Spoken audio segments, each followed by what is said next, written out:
stoliņš nepieciešams tādā zālē, kur nav šie balkoni, no kurienes nevar nofilmēt skaisti bildi no centra tieši. Mēs esam starptautisks jauniešu basketbola turnīrs, kas organizē šīs komandas, ir sacensības, un komandas mums ir no vairāk nekā 10 valstīm, vairāk nekā 300 komandas, vairāk nekā 4000 dalībnieku uz sezonu, un katru sezonu dalībnieku skaits tikai un vienīgi pieaug. Jūs tagad jau izmantojat 2 torņus no mums, tāpēc 2 jau visu laiku notiek.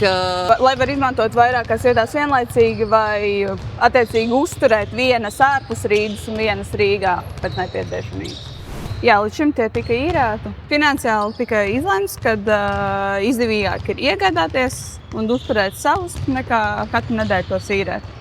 Piemeklējām līdzīgi, ko jau mēs tā kā pazinām. Un ņēmāt arī uz ritentiņiem speciāli jau, lai varētu pārvietot brīvi. Jā, jo bieži vien gadās tā, kad ir vairākas dāvas, un tad ir nepieciešams viņus attiecīgi pārbīdīt tā, lai viss būtu pēc vieglāk to izdarīt ar jau visu tehniku augšā. Ir viegli uzkāpt, ir augsts, ir